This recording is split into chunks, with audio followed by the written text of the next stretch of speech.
પ્રેમી યુગલોએ love marriage કપલે ડરવાની કોઈ જરૂર નથી। આ વિડીયો ખાસ તમારા માટે છે। વિડીયોને વધુમાં વધુ શેર કરો અને લાઈક કરો। નમસ્કાર મિત્રો, હું એડવોકેટ કમલેશ પરમાર। પ્રેમ કરવો ગુનો નથી અને પ્રેમથી લગ્ન કરવું અપરાધ તો બિલકુલ નથી। તાજેતરમાં એવી ચર્ચા ચાલી રહી છે કે લવ મેરેજ માટે હવે માતા પિતાની મંજૂરી ફરજિયાત થશે।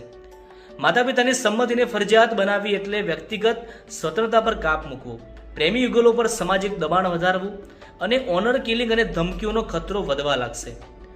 માતા પિતાને અગાઉ નોટિસ આપવાની શરત મૂકવામાં આવી છે। યુવતી યુવકની સુરક્ષાને જોખમમાં મૂકવી, પરિવાર દ્વારા દબાણ, ધમકી, હિંસા વધવા લાગશે। પ્રેમી યુગલોને ડરાવવામાં અને લગ્નથી દૂર રાખવાનો પ્રયાસ કરવામાં આવી રહ્યો છે। માટે પ્રેમી યુગલોએ લવ મેરેજ કપલે ડરવાની કોઈ જરૂર નથી। પ્રેમ ગુનો નથી, લવ મેરેજ કાયદેસર છે। બંધારણ તમારી સાથે છે, બંધારણ તમને સાથ આપે છે।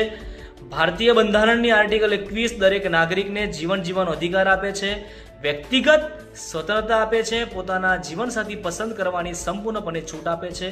માટે તમારે કોઈ પણ જાતે ચિંતા કરવાની જરૂર નથી।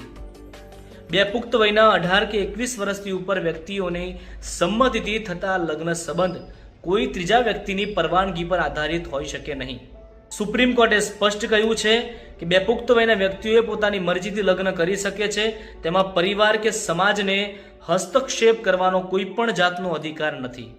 હું બંધારણમાં માનું છું, માટે આ નિયમને અયોગ્ય માનું છું। Love marriage is a fundamental rights, love is a not a crime. આ નિયમમાં ફેરફાર કરો એટલે બંધારણની કલમ 21નો ભંગ કરવો, બંધારણની કલમ 21નું ઉલ્લંઘન છે। માટે બંધારણથી ઉપર સમાજ કે પરિવાર નથી।